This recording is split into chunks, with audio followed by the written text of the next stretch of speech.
welcome to the Stoa. Today we have Andrés, Gómez, Emilsson from the Qualia Research Institution returning to the Stoa. His last session was pretty epic, the theory of neural annealing. And today, the session is the aesthetic of the meta-aesthetic, the meaning nexus between memeplexes. How delicious is this and how Stoa is this? I'll read just a blurb from the copy. In the spirit of fostering a collaborative relationship between the memeplexes that currently occupy the minds of the post-political intelligentsia, Andrés will share a conceptual framework he believes is useful for sense-making independently of one's subcultural affiliation. All right, so let's see if this presentation is going to be as delicious as that paragraph was. So how today's going to work, I'm going to take in Andrés in a moment, and then he's going to share his screen and his thoughts, I imagine, and then we'll have a Q&A. So just put your question in the chat anytime. I'll call and you can unmute yourself.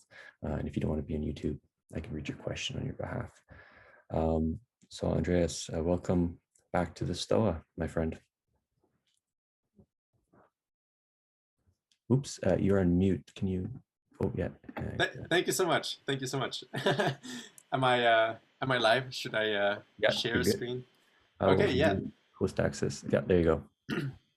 Fantastic. Yeah, no, just wanted to say hello to everybody. And yeah, so I'm wearing this shirt, which is essentially all 17 possible wallpaper symmetry groups, which it's going to make sense over the course of the presentation, but essentially, okay, like all of them are beautiful in their own way. They all kind of have their own aesthetic. Actually, I'm just going to see if turn on my mic.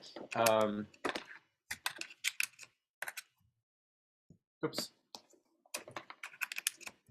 Sorry about that. So unprofessional. Does it sound good? Good sound? Okay, fantastic. Yeah.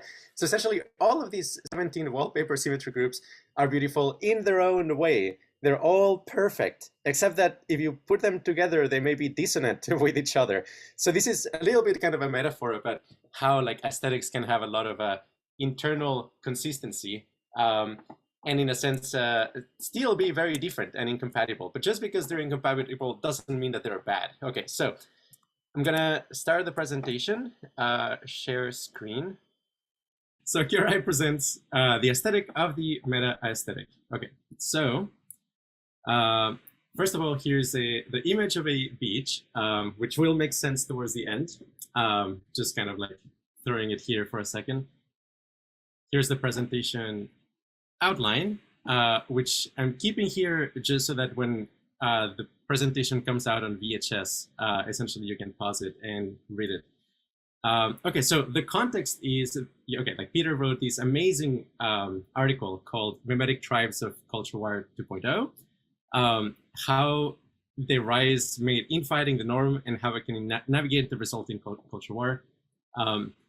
He outlines kind of like this fascinating set of, in a sense, like situations that gave rise to kind of like the current kind of like inability for, in a sense, subcultures to actually get along together. And okay, like I'm just gonna read them real quick. You have like the meaning crisis, you have the reality crisis, belonging crisis, the proximity crisis, sobriety, and warfare crisis. And I highly recommend reading the entire article.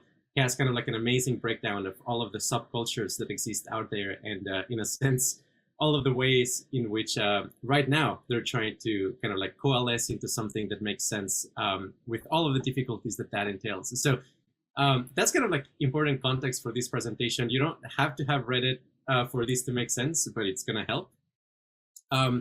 In addition, there's a couple presentations. Here's a presentation I gave at the Stoa, basically the theory of neural annealing. And also there's a paper and a presentation that we gave to Carl Friston at his research group. And all of these would be also wonderful context, but you don't have to have seen them in order to actually gain something from here.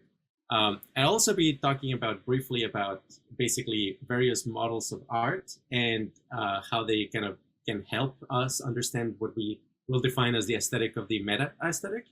And here's kind of like a very brief outline of, the various models in there. And I'm going to go deeper into 5, 6, 7, and 8 because they're very relevant in this context.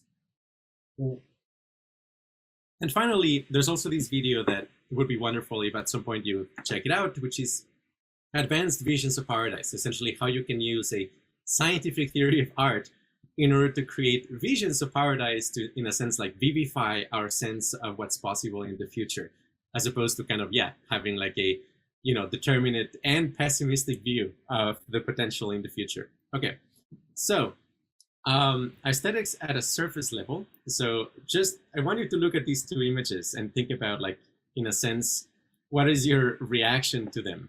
And I think, like, it's fair to say that you will probably react in a particular way. I suspect, like, some people would be much more interested in, you know, smelling one of the left perfumes, and some people would be much more interested in smelling one of the right perfumes. Like, try to kind of introspect on what does it feel like to have kind of an aesthetic response here. Like, is it just, you know, a sensory event, or does it have to do with, okay, how would people perceive me, perhaps?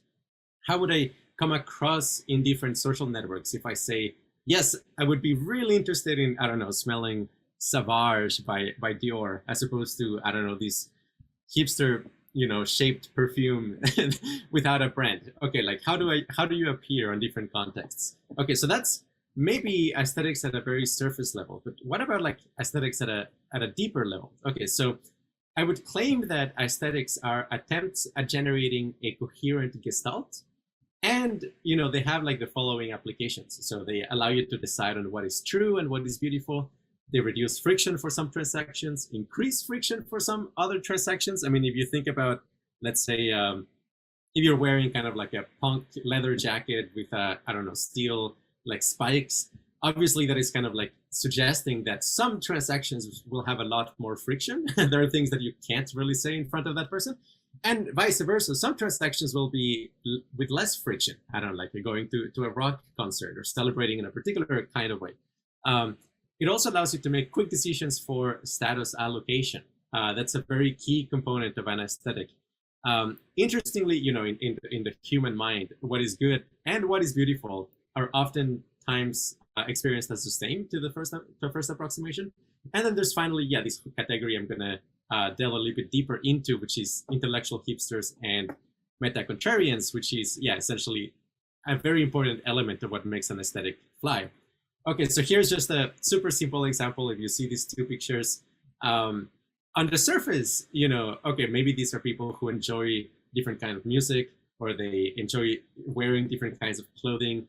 But obviously, those kind of like very surface differences are actually a reflection of something much, much, much deeper, as you might imagine.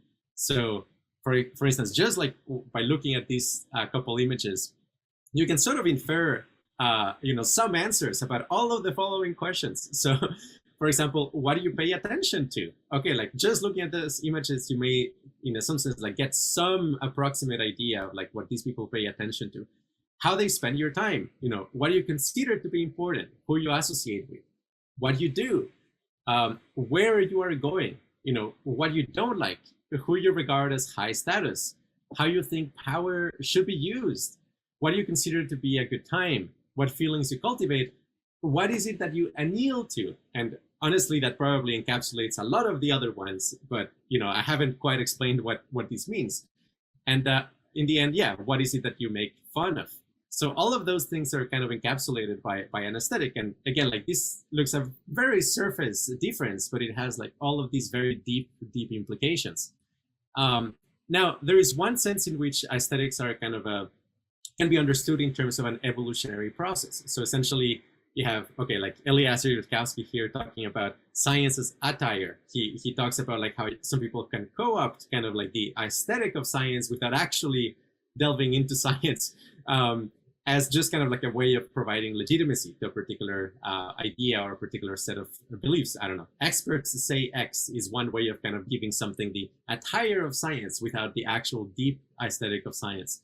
On the other hand, you also have kind of this evolutionary process that Scott Alexander points out in intellectual hipsters and meta-contrarians, where in a sense you first have kind of the aesthetic of the masses, and then you have like some contrarians kind of like trying to signal some distinction from them. I mean, it could be just that you have like more wealth, you're richer, and you want to signal that. But then at some point, you kind of like need to distinguish yourself from even them. So there's kind of like fashion goes through cycles of kind of like, okay, something becomes part of the masses, then you have like a contrarian movement, and eventually then the aesthetics of that contrarian movement gets acquired by kind of like the wealthy of the masses, and all of a sudden you require something new to distinguish yourself again. So there's this, yeah, essentially never-ending fashion cycle that we can anticipate.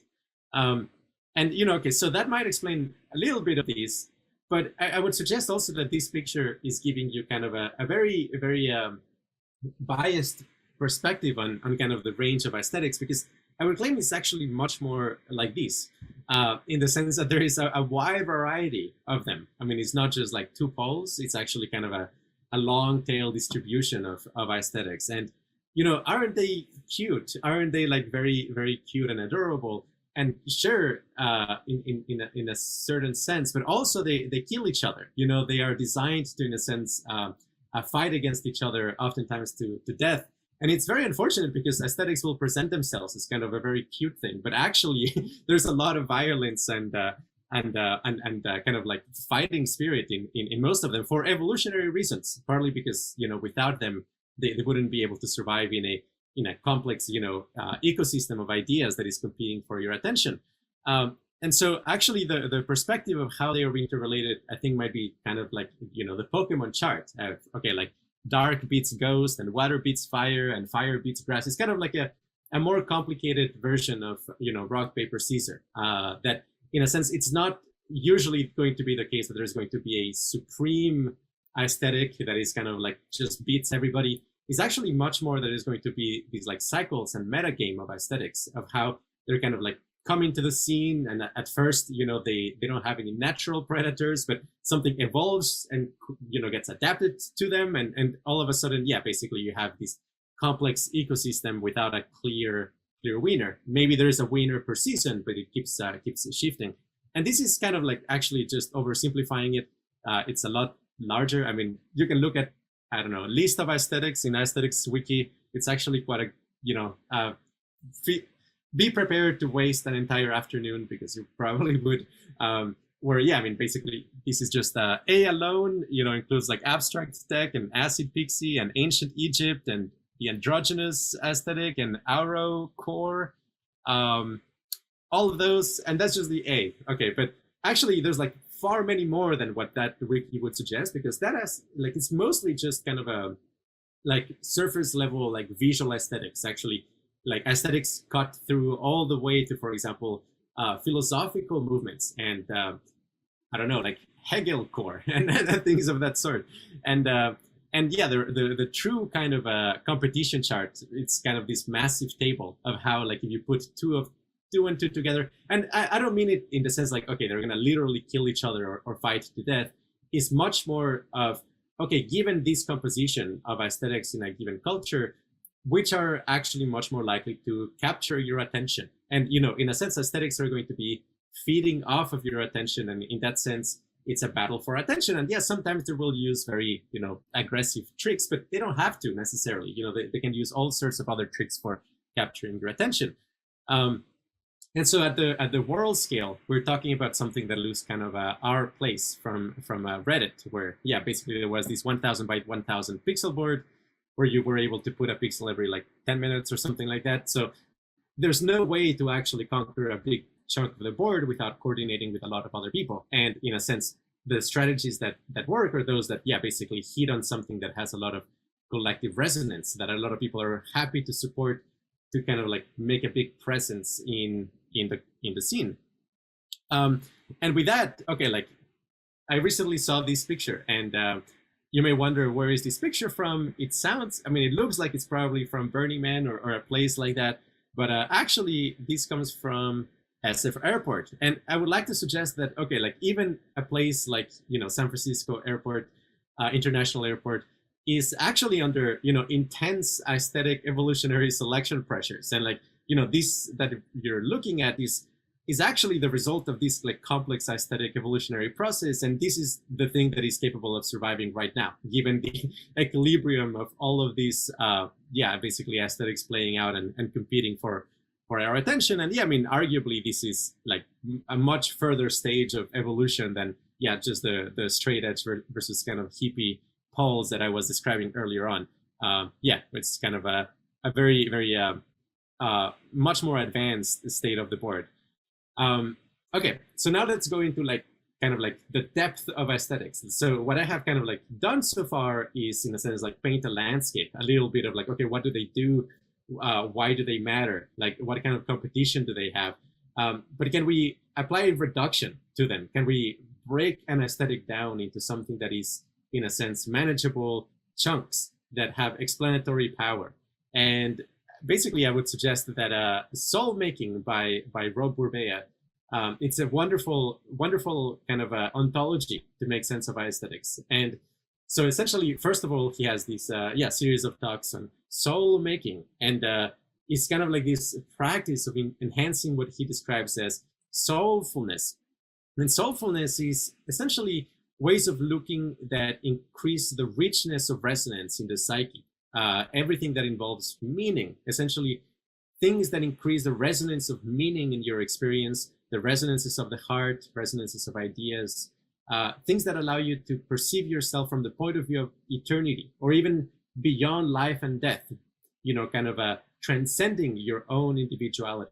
All of those things are, soulfulness. And at the very, deepest level is something that we all crave very deeply. So in a sense, we all have this very natural craving for soulfulness, and aesthetics are ways by which we can enrich our soulfulness. So how can we break it down? Well, I really love Rob Burbea's breakdown of soulfulness, which is essentially these three components, and I'll dive deeper into them. So it's Eros, a Psyche, and logos. Okay, so one important note is like something I really love, and maybe something you guys can take note of, is the soul-making Dharma prerequisites, basically, to go to this retreat. I just love like the criteria, like how difficult it is to actually go to this meditation retreat. Is like you need to have, it's kind of like your meditation credentials, 4 weeks of, residential teacher-led inside meditation retreats, and also familiarity with energy body practices and self-knowledge, whatever that is, and an understanding of emptiness and ways of looking as presented by Rob Burbea, etc. And like, they actually read your application, and, you have to satisfy all these constraints. And I think actually there's a deep future for, let's cultivate like very deep aesthetics. Let's say, for example, I don't know, the Stoicism as an aesthetic, but let's actually have like these very stringent requisites for actually kind of like attending these courses, because in that way we can maintain the conversation at an extremely high level. Okay, so I just wanted to take note of that, but I'll dive deeper into, soul making and these three components. He quotes James Hillman in the following two ways. One is he talks about like, how he said about like, after many years of psychoanalysis, many years of giving psychoanalysis, he was saying how, perhaps our age has gone to analysis not to be loved or get cured, or even to know thyself, but perhaps to be given a case history to be told into a soul story, to given a plot to live by. And in a sense, that might be kind of a deeper craving. Like, yes, to some extent, like healing your traumas and healing your past, love sickness and so on, is one very important aspect of therapy, one important aspect of growth, and something that we obviously crave and need. But perhaps something even deeper is actually the need for a soul story, the need for a plot to live by. Like, in some sense, like that is kind of a deeper craving that if your aesthetic can give it to you, that is something that you're essentially going to be very, very grateful for. And another quote is, to be in mythos is to be inescapably linked to divine powers or archetypes, and moreover to be in mimesis with them. So hopefully this will make a lot more sense in a second. So Eros, the component of an aesthetic that is Eros essentially is images and archetypes that generate a thirst for life. It's also kind of like our sense of what we want to see grow, increased, vivified, and realized. So an aesthetic is going to have Eros imagery, and those are essentially the things that your mind goes to when it wants to kind of see something grow, something become more real, something bigger.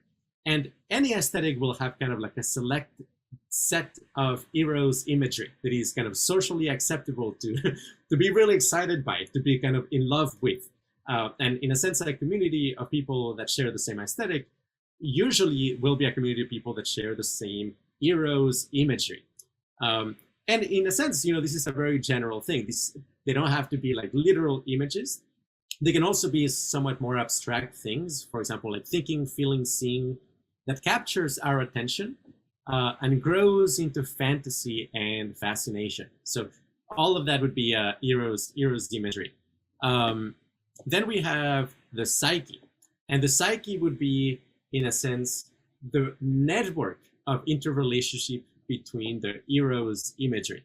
So Soulmaking requires the working with the Eros imagery in the networking of an interrelated coherence between them. In other words, just having a set of imagery that you get very excited by, that enriches your thirst for life, is not enough. You also need to elaborate this imagery and interrelate it through story and fiction and narrative.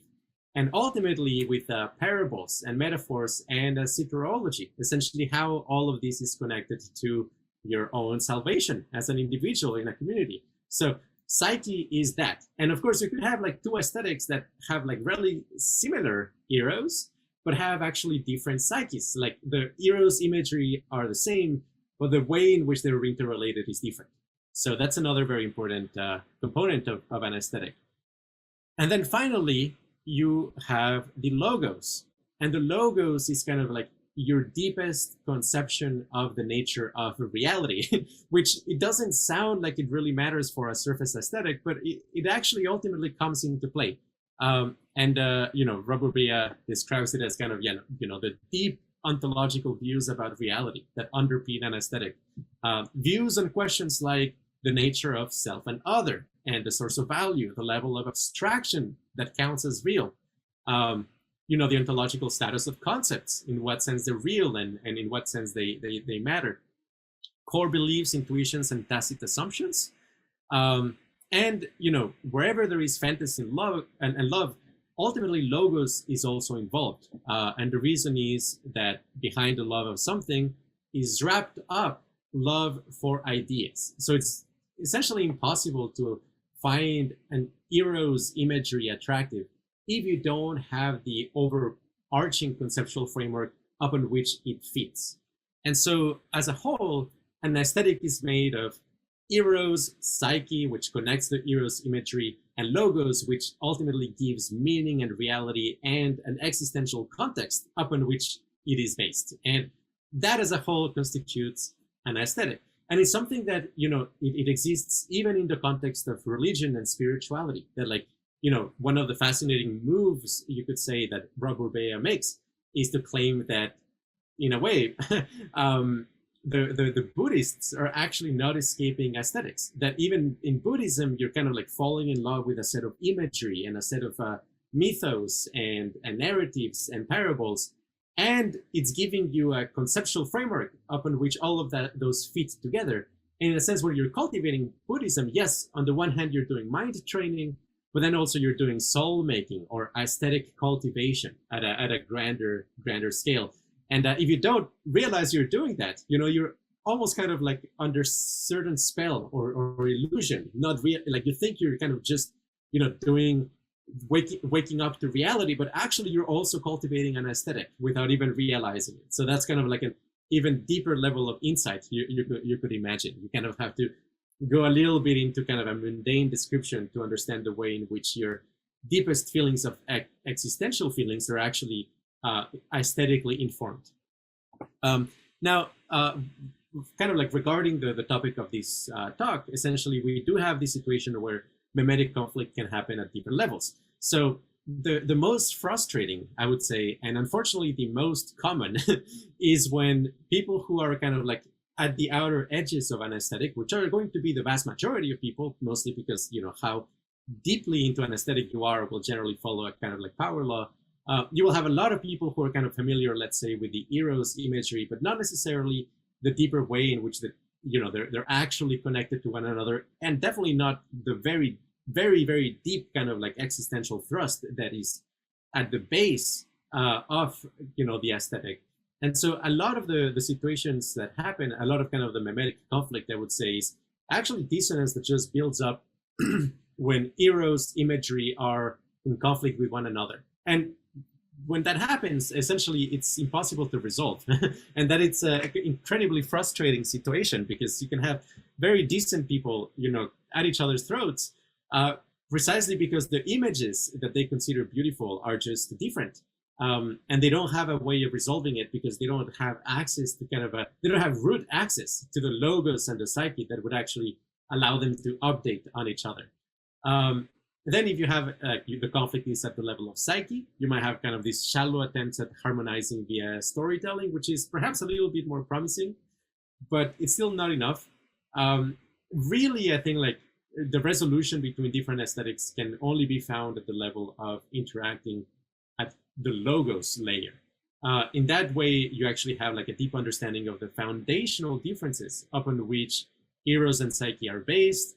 But also, it's one of those situations where you can actually come to the situation of you agree to disagree, because you actually share fundamentally different background assumptions about reality. Okay, so like if you kind of like are stuck in I don't know, a debate between Christianity and Buddhism at the level of eros, you're just going to hate each other. If the debate is at the level of logos and you actually have kind of like competent philosophers trying to bridge the gap, they will come to a point where they can say, well, actually our ontology is different in these very fundamental ways, and either we update on the ontology or we agree to disagree. And I think like that's in some sense a much more healthy way of kind of like approaching a memetic conflict. Okay, so that was kind of like the theory behind all of these notions of aesthetics. I'm just gonna walk you through some of them to kind of exercise the muscle of looking at aesthetics and kind of breaking them down. So one very big difference in aesthetics across people, I would say, is kind of natural versus synthetic. So if you look at perfumes, you look at people who are into aromatherapy and so on, you will probably see to some extent some clustering there, and you have people who are like all into natural, and people who maybe are not exclusively into synthetics, but they're not opposed to synthetics.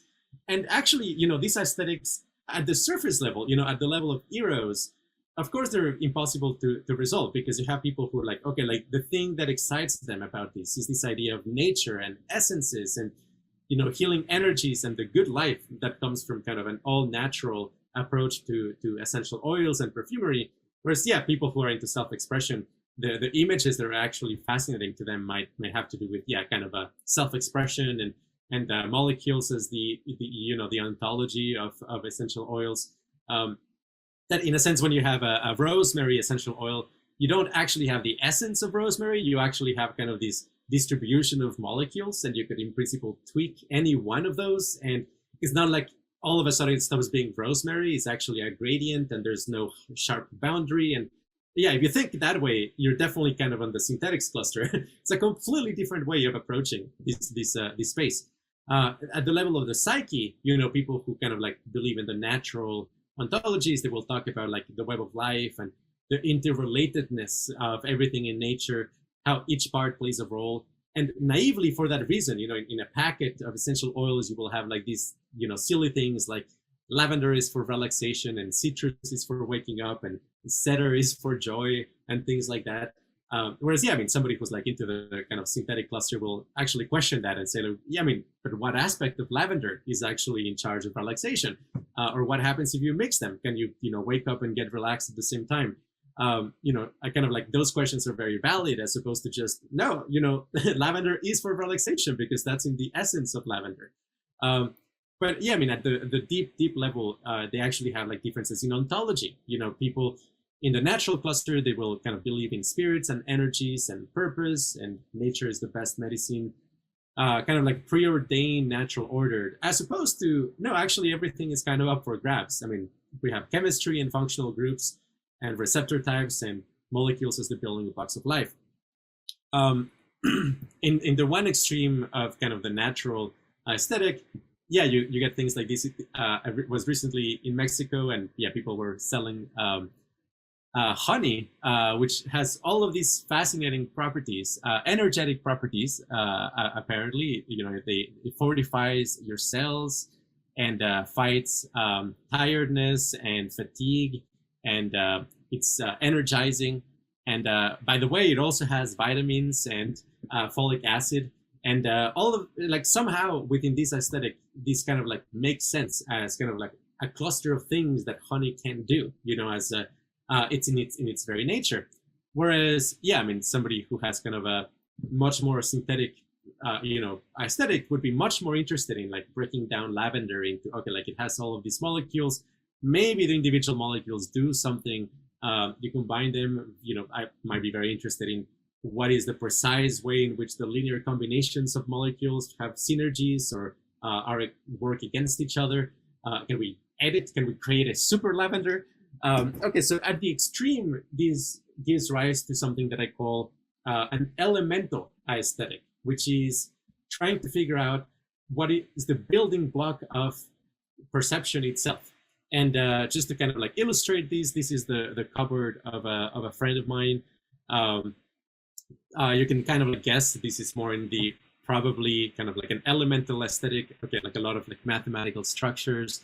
And one of the nice things of like coherent aesthetics to some extent is that as you start to kind of like take some pictures of them, you can start to fill in the blanks because ultimately they form a relatively coherent whole. Here's kind of like another thing in his room. Okay, you have like some elemental crystals and different mineral structures. These are like plants that he rescues from in Mexico City, like city plants, and kind of like gives them a home. That also, definitely tells you something about the logos and the eros and the psyche of such a person. And you might even wonder, like, how does he look like? And okay, the answer is he looks like this. And also he collects the stickers, Orban stickers. And he's showing me here a program that he wrote for how to hack the visual field to generate harmonic waves. Okay, so like all of this kind of hangs together as an aesthetic. And just to kind of complement it, okay, I gave him a gift for his birthday recently.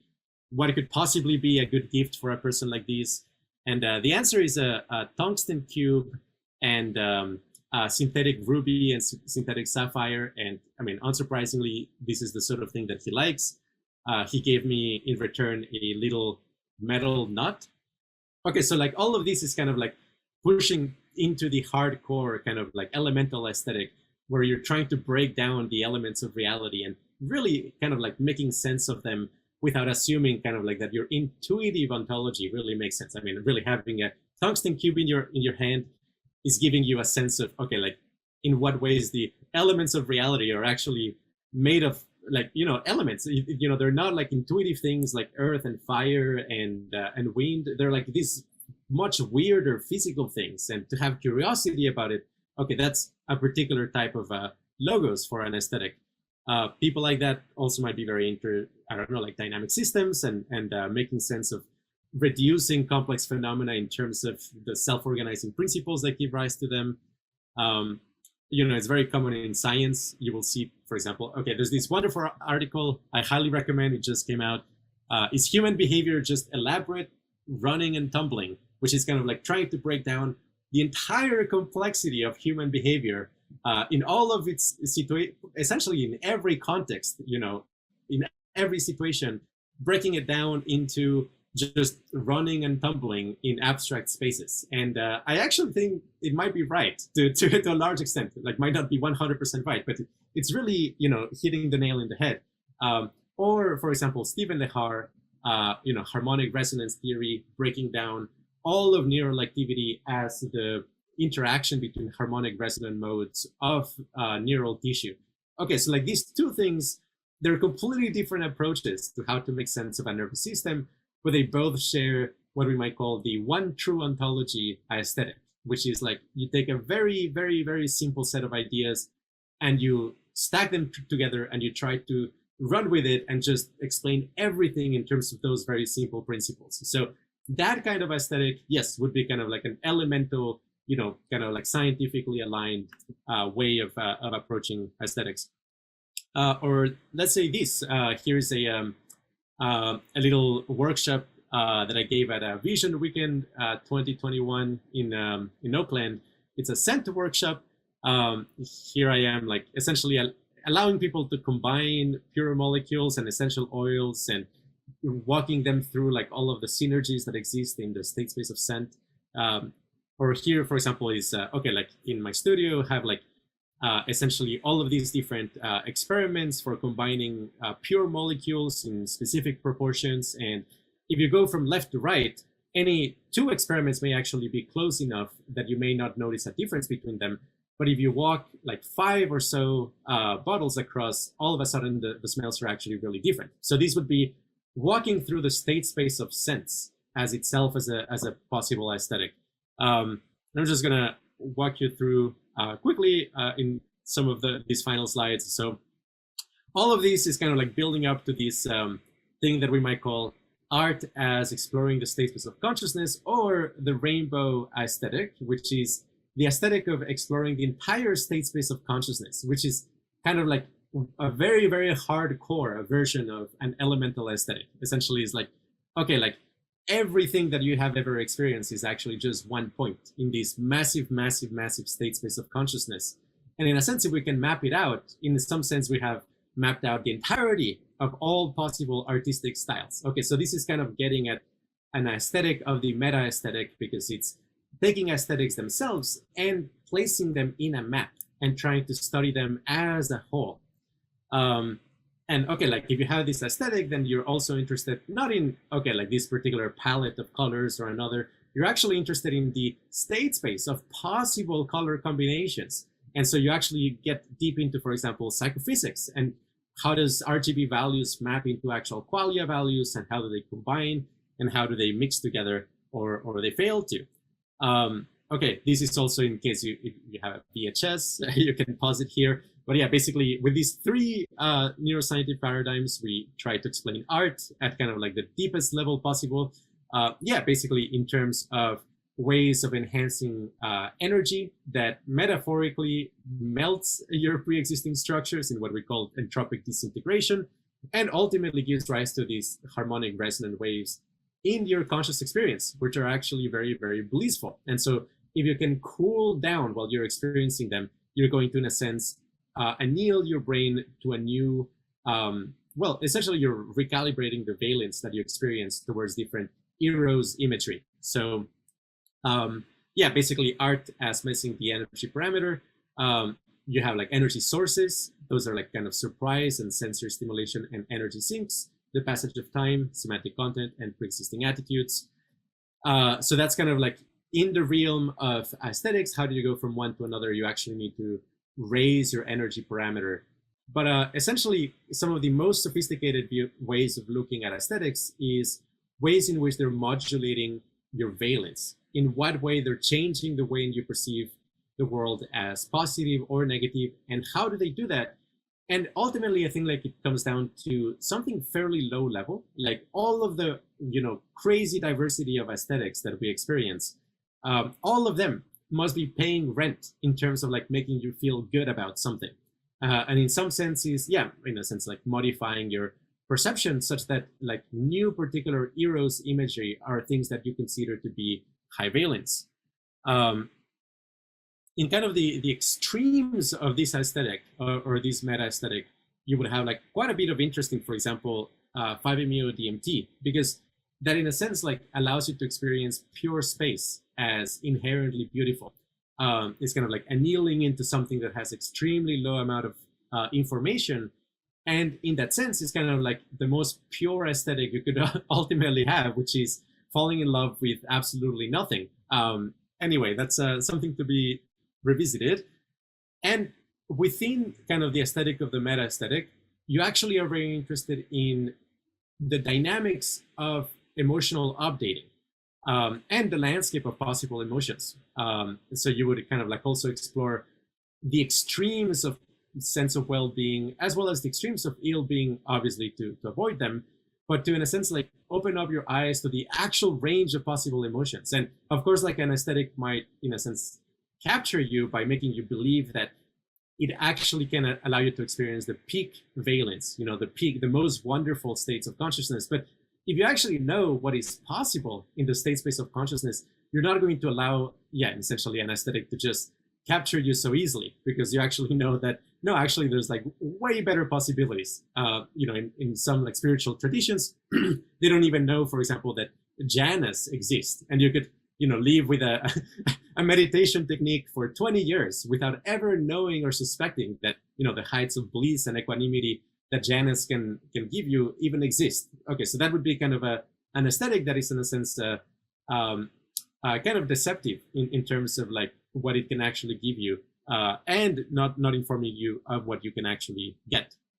And okay, like just wrapping up, art ultimately we can conceive it as a system of affective communication, and in kind of like the most ideal and desirable situation here, we would actually be able to go from one state of consciousness to any other state of consciousness in a harmonious way.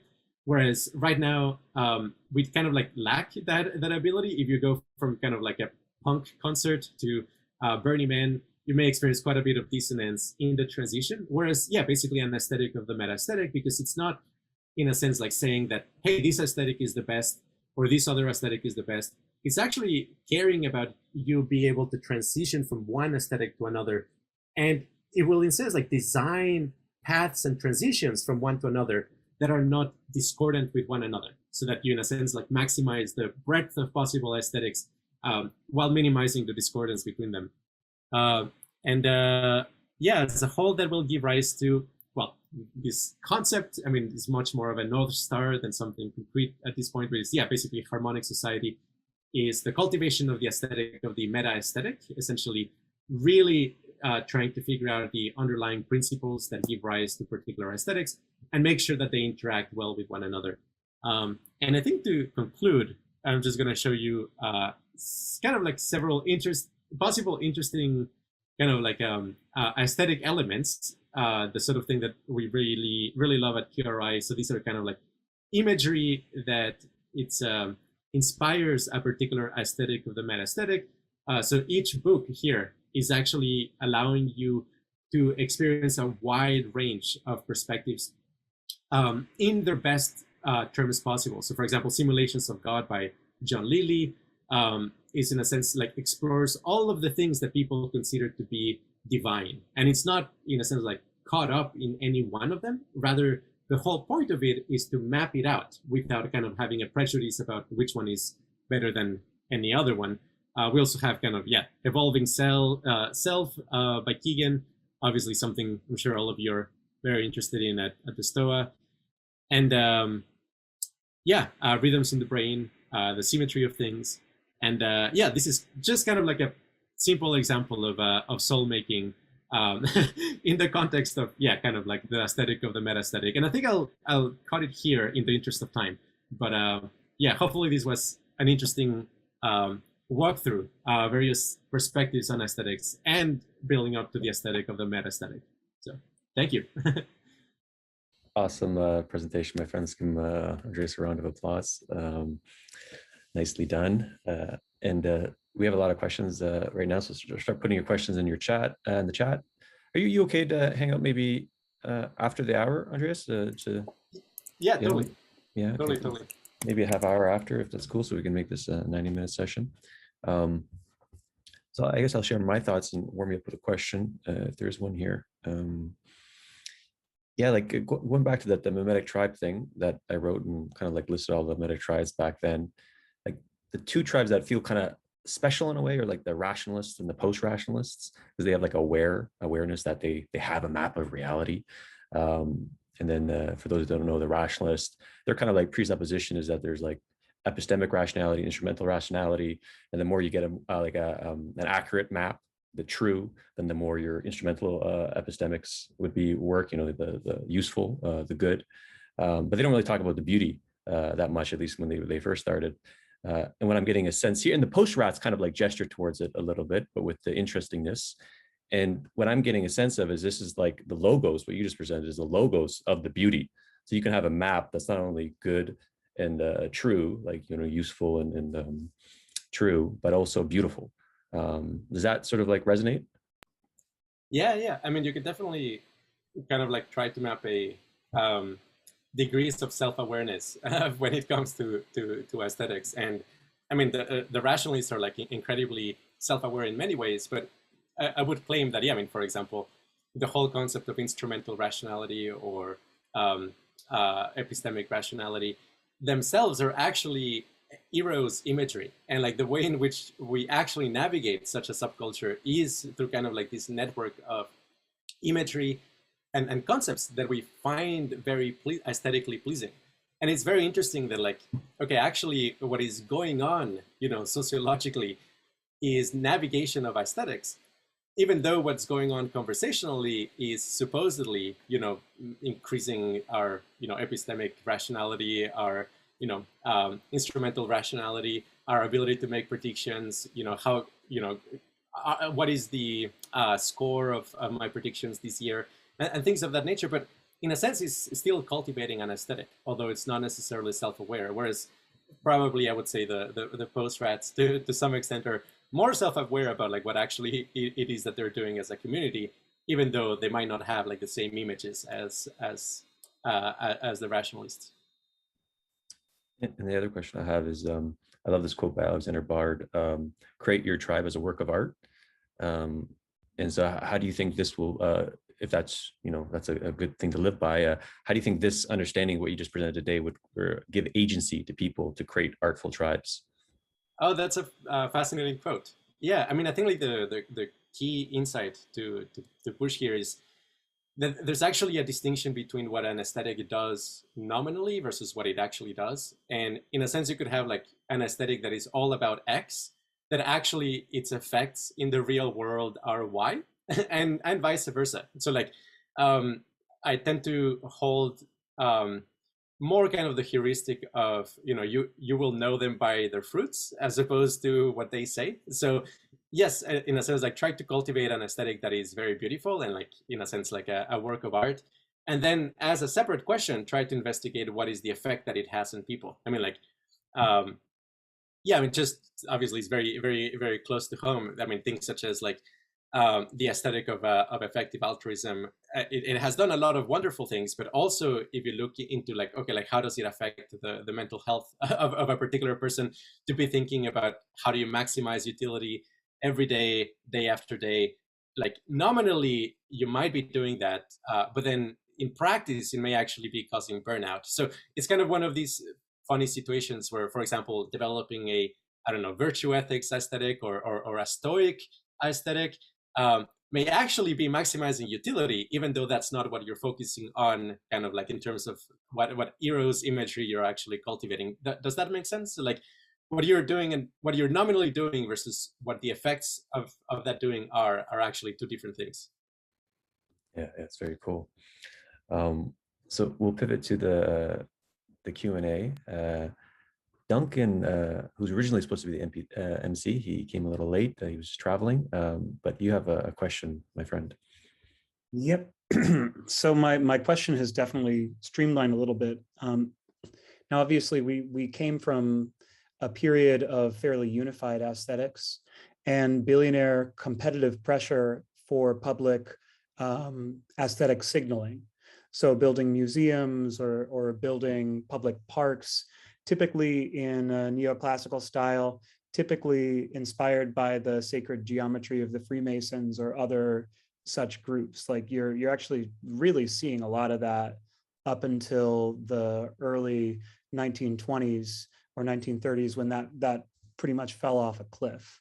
But there were specific unified aesthetics with a sense of the true, the good, and the beautiful that harken back to a lot, at least nominally, of the reason that we're gathered here. I won't say that we're going for a neoclassical ideal, but the question that I have, like when you look at Silicon Valley, when you look at the new billionaires or a lot of the new rich, I'm not talking like gaudy crypto rich, but like there's a lot of minimalism. It's like almost an IKEA signaling, or like Peter Thiel in 0 to 1 says, strength conceals and weakness reveals. So like a lot of people are just wearing the same t-shirt.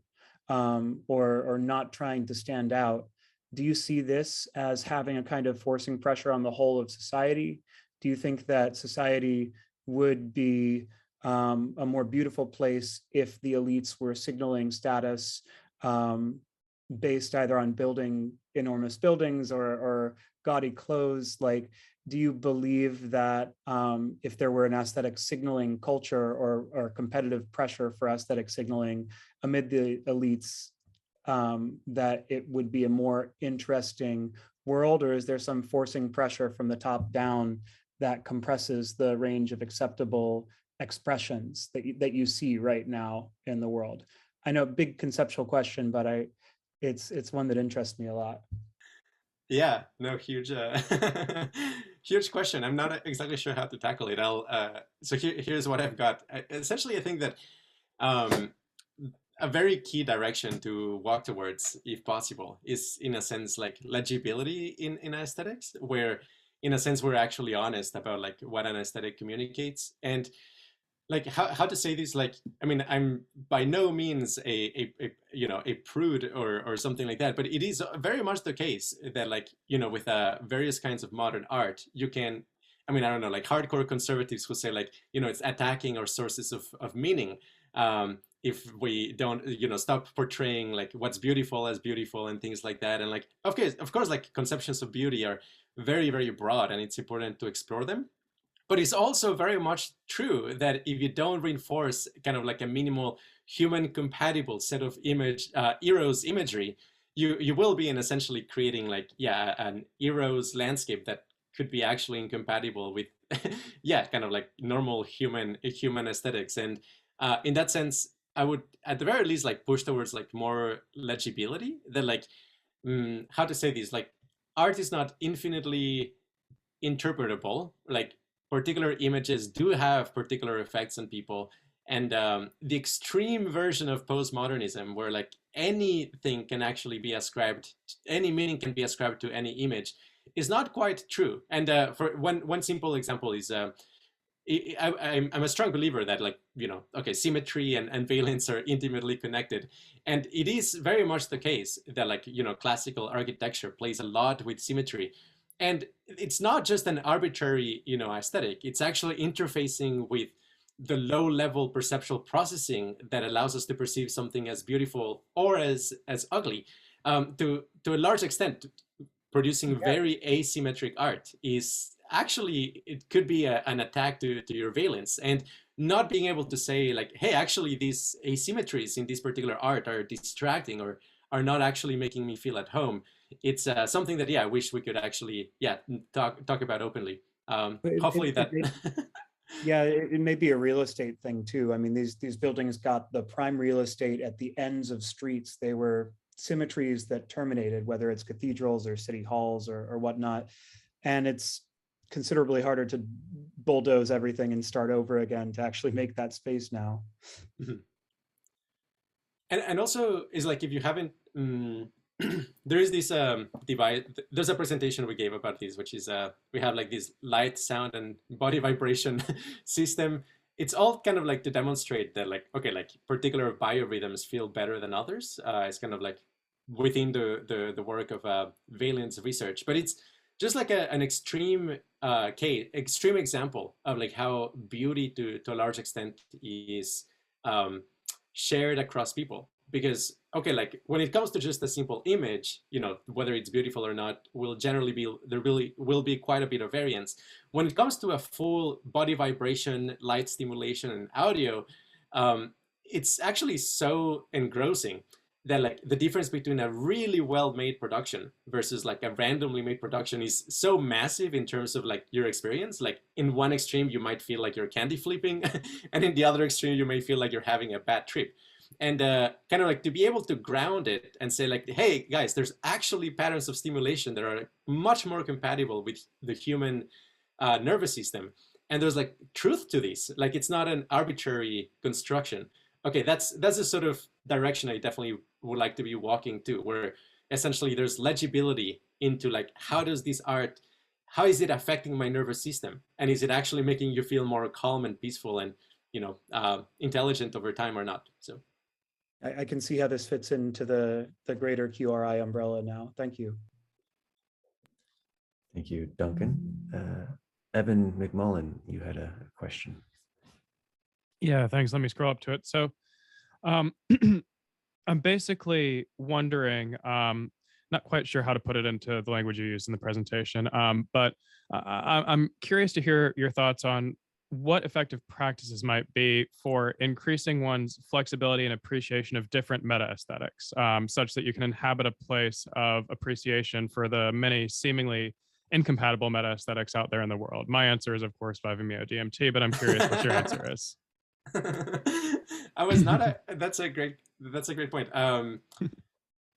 Yeah, that's interesting. I mean, like, the more you inhabit a very specific particular aesthetic, the more you're going to be dimensionality reduced to it, which is very unfortunate. I mean, like, it's one of these very horrible tragedies of, for example, democracy, where you do have, like, millions of people who are annealed to the surface features of like a whole aesthetic, and then they're like marching and hating on each other, and it's simply impossible for them to actually find an agreement, because their disagreement is like purely at the aesthetic level of, okay, like our Eros imagery is completely different. Okay, so that's kind of the opposite of how to actually develop a sensibility between aesthetics. Is like, don't put yourself in a situation where you anneal very strongly with strong emotions like anger and frustration against a supposed outgroup. Like, okay, like that's like the recipe for how to actually get stuck in a particular aesthetic. Recipes for, okay, like how to open up and increase flexibility. I would say, yeah, I mean, 5-MeO DMT probably hits the mark. And the reason why it hits the mark is because 5-MeO DMT, in a sense, energizes every resonant mode of your nervous system, and it allows you to see how the tiny world that you're inhabiting is actually just a dimensionally compressed kind of like a few set of principal axes. And where you kind of like see that, you realize, oh, I can also move in this other direction and this other direction. And the more you do that, you're going to be weakening the principal components that you have been energizing so far. So yes, 5-MeO DMT, it will probably work. But generally speaking, like practices focusing on, for example, like absorption into space, like formless practices, the less the information content, generally, I think like the more you're going to be able to de-anneal from like previous aesthetics that you have gotten wrapped up into. But then also kind of like developing this sensibility. So one particular mental move that I find very helpful is to, rather than think of, okay, like people who have like very different aesthetics than yours as like, okay, like they're like evil people or they have like poor taste, you just think of it in terms of like, they're actually just following normal human algorithms, normal, human status seeking algorithms. It's something that we all do. It's nothing, they just kind of like got wrapped up into this vortex where the axis of growth ended up becoming this horrible monster of becoming really committed to like this particular aesthetic. And if you can kind of like, yeah, walk in a crowd of people of a particular aesthetic with that in mind, as opposed to kind of like thinking of it as like a horrible egregor, that will probably help. So a quick follow-up. So I guess the reason I'm interested in this is because at least my read on the situation that we're in, especially in the US, but globally, is, we talk about political polarization, but I think it's actually deeper. I think it's a meta-aesthetic polarization, essentially. And so, it's gotten past the point, according to me, where we can, really meaningfully create the sort of dialogue that we want to see between different meta-tribal groups through logos and alone, right? No matter how much people want to, they're just revolted by each other's aesthetic, whereas, for me, I've always had a very high openness kind of to things. So I find myself in different groups, and I find myself, trying, basically being like, yeah, this music's great. Oh, I totally get why we want to be authoritarian, or I totally get why we want to be anarchist, or why we want to be communist, or whatever, and it all is great. And so I'm wondering, how do we sort of create experiences for people? I know this is something you think a lot about, like what sort of experiences, hopefully within the sort of frame of what I'm not going to get arrested for, that can not really emphasize any specific meta aesthetic, but emphasize this sort of openness. It's hard to get people to take up jhana practice, and when they do, they can often take a long time to see fruit from that. Same thing, obviously psychedelics have their legal issues, and well, that's its whole aesthetic, right? Or meta aesthetic is people that are interested in psychedelics. So as far as like, if I were to say create a gathering space that was intended to subtly encourage the relaxation of attachment to particular meta aesthetics, what would your advice be? Yeah, that's a wonderful question. I'm not sure I'll be able to give a fully satisfying answer. The thing I'll mention for sure is I mean, I think like okay, so like there is a question of what is the appropriate multi-level selection in order to generate aesthetics that they each contribute value without destroying each other. And essentially, I mean, I think like, okay, like Burning Man itself is obviously a very big meta aesthetic and ephemeral and so on. But there is a kind of like structure that we can probably copy that is very, very helpful. And that is the following. It's kind of this archipelago setup where essentially you only let in those who play nice with each other. And so the idea, I mean, I don't think it makes sense to try to reform or try to rehabilitate the current memeplexes that have gone awry, mostly because people are just way too annealed to them. And I don't think, yeah, that's actually physically feasible in a lot of situations without something like 5MEO, and okay, that's not very realistic. So instead, I think like it's much better if we can kind of like start anew. In a sense, we create like this Garden of Eden where we only let in aesthetics that can play well with each other, and then we kickstart an evolutionary process with the right selection pressures. And what that consists of is something similar to Burning Man or Ephemeral, where essentially you get a chance to go to that place, try out one of the aesthetics for like a week by being part of that camp. If you don't like it, then next year you can try a different aesthetic. And in a sense, you will have kind of this evolutionary process where the thing that is being selected for is not how much you can annoy others, but it's actually how much the people who participate in it have fun. Because that is the thing that essentially makes people motivated to come back to your camp. So I guess like, yeah, the solution at a meta level is change the evolutionary selection pressures from how do you make this into something weaponized to how to make this into something that adds value to whoever actually inhabits it. Thanks. So thank you, Evan.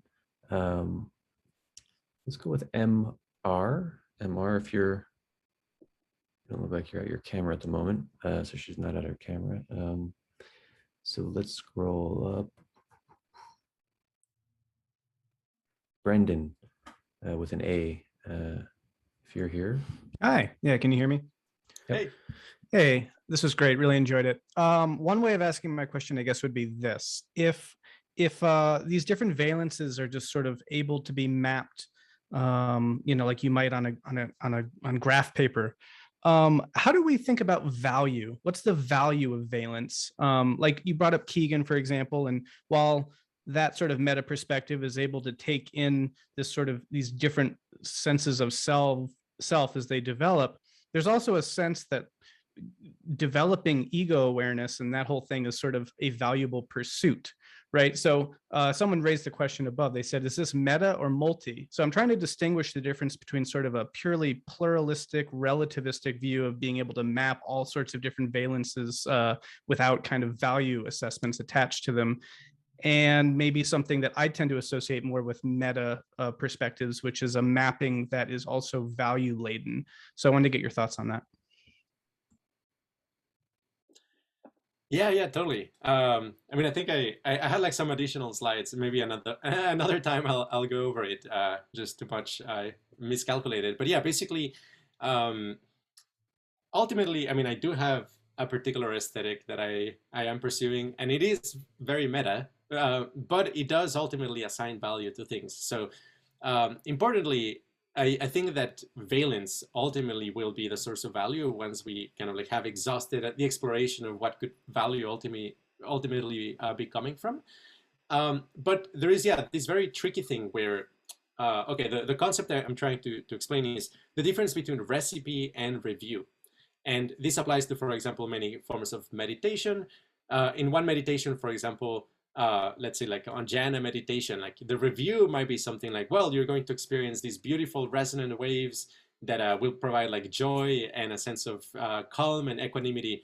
Like, okay, that would be like the review that is describing what the effect is of the meditation. But then the actual recipe, the instructions might be something like focus on your breath and just do that, or focusing on the pleasant sensations of your body. It's very, very different, right? Like how do you get there and what is there are like very different questions. And in the question, in the context of aesthetics, I would say is the same. So for example, equanimity as part of the, you know, the Stoic aesthetic is in a sense like, okay, don't worry about instantaneous pleasure. Like think about the long term, endure whatever hardship you have to endure. And actually all of that is wonderful. And on the surface, it sounds like you're saying, hey, your valence doesn't matter. Like actually the thing that matters is something deeper, for example, meaning or a sense of belonging or something, your purpose. That is what matters, not whether you feel good or bad in the moment-to-moment experience. But then if you actually analyze that question deeper, you will realize that meaning, the felt sense of meaning actually feels really good. And if you actually introspect on what a hyper meaningful experience is like, it's actually a very high valence experience. The thing is that in order to get there, you need to, in a sense, sacrifice a lot of like less important things along the way. So you can actually, you know, concentrate and get to those states. And equanimity kind of does that to the extreme. If you're cultivating equanimity with, you know, cold showers and enduring like very hot, you know, hot peppers and things like that, on the surface, it sounds like you don't care about feeling good. But actually what you're doing is a transformation to your consciousness that by ignoring the urges in the moment, you're actually building up the ability to experience much deeper levels of well-being in the future. So that's an example where like, you know, the recipe and the review are actually really, really different. It's like, hey, ignore pleasure, but then the actual benefit in the long term is more pleasure, just of a different kind. And I would say the same with aesthetics. That like a lot of aesthetics on the surface, they may be doing something very different than what they actually achieve. And so in a sense, like aesthetics that, you know, they care a lot about kind of low level pleasure, like let's say, I don't know, bubblegum aesthetics or very sugary aesthetics, they actually may not deliver a lot of happiness in the long term. You know, you kind of like end up just at that very, you know, surface level. And from my point of view, yes, I mean, I think like the proper way of ultimately determining whether an aesthetic or a meta aesthetic is producing value is if it is, okay, like reducing suffering, if it is giving you access to hyper meaningful states of consciousness, if it's increasing your agency, and if it is increasing your knowledge of the state space of consciousness. And yes, I mean, I think there's like many different aesthetics that actually have all of those values, even though on the surface, you know, supposedly what they're doing is something very different. And so in that sense, yeah, I mean, I am still applying a value lens. It's just that I'm allowing for the flexibility of this difference between recipe and review. Hopefully that makes sense. Yeah, thank you. That makes sense. Appreciate it. All right. Jared, if you have a question, I'd like to ask it. Hey, I'm curious how you find being an embodied process, like a mind, going through sense making, like doing sense making at this level. So you're thinking about like soul stories and aesthetics, and you're making those object. And then so is there a observer that is now without a soul story and has to kind of survive like thinking at that level? Or is it like, how do you hold yourself through thinking about these things? And if that makes sense. Yeah, that's a good question. I mean, the definition of a soul, like soulfulness, that Burbea was using is essentially, yeah. I mean, I can find it again, but yeah, basically it's these things where what is essentially ways of looking that increase the richness of resonance in the psyche, that involves meaningfulness, pregnancy of meaningfulness, resonances of the heart, resonances of ideas. All of those things ultimately are embodied effects. So, it sounds kind of strange to say, but I actually suspect that, yeah, if you're imagining something that in your aesthetic is kind of like a load-bearing eros. I don't know, in some aesthetic, a load-bearing eros might be, for example, like honor, or it might be like justice, or it might be like knowledge or physics. Like one of these kind of like core nodes that you may have like a strong beauty aesthetic response for. I strongly suspect that if you actually were to read the biorhythms of that person, they would be in a beautiful state of consonance. And so actually the way in which you're configuring your consciousness when you're experiencing like Eros imagery is going to be an embodied state of well-being. And in some sense, that is partly the reason why it's so difficult to switch from one aesthetic to another, because all of the different Eros imagery in your aesthetic are finely tuned with each other. So it's actually like a musical scale. I mean, like this is a very important insight, that actually aesthetics are like musical scales, in that once you have like a set of Eros that are synergistic with each other, and then you take one of those Eros imagery and you substitute it by another, is going to be in dissonance with the rest of the Eros imagery. And so in a sense, it's why it's so difficult to actually switch from one aesthetic to another, because it's a local maxima of consonance. You actually need to kind of dissociate from your aesthetic to some extent, be able to see how other Eros imagery can be in consonance with each other, and then to do kind of like a jump by starting a nucleation point from the other aesthetic in a way that, yeah, can actually grow. And all of those are like embodied experiences. I mean, like, let me give you like another very quick example. Like I was at a wedding recently, some friends, and they actually are like Christian. And I remember the priest was marrying them, and he was saying like marriage is between a man and a woman, and that's been preordained by God. And I tend to think of myself as a very tolerant person, but even then I remember like experiencing physiological dissonance in there. Is kind of like, oh gosh, like he's entering cultural war territory at a time that it's supposed to be this beautiful, like gathering of friends and family. And just like noticing that embodied dissonance of like, well, I wish he, used a different definition of marriage or something like that. So in a sense, yes, I mean, like actually encountering aesthetics that you disagree with will be a physiologically dissonant experience. And that is because the Eros imagery of that alternate aesthetic is not finely tuned with yours, which is actually, I think, like why, I mean, to a large extent, kind of these Keegan progressions are embodied changes. I mean, it's kind of like being able to hold as Eros an object that has higher complexity, that is kind of like looking at aesthetics from afar as opposed to just inhabiting them. And yeah, I mean, ultimately, I suspect, yeah, somebody who's inhabiting the aesthetic of the meta-aesthetic is actually inhabiting a much more complex embodied state. So yeah, hopefully that clarifies it a little bit. Okay, we'll close with Sean's question. Sean, if you'd like to ask your question. Yeah. Hi, Andres. Thank you for this. This is really interesting. I have to confess that I don't understand so much of this, but it would ground it for me if you kind of talk about the experience. Like if you've done this at the level of like switching between religions, or have you just like done it between aesthetics? Because I imagine you kind of talking about this kind of concern of being trapped into an aesthetic. So if, like while you're in it, do you kind of like keep this, half in out, or so you can like come out, or like what is that at the level of your personal experience, like having done that?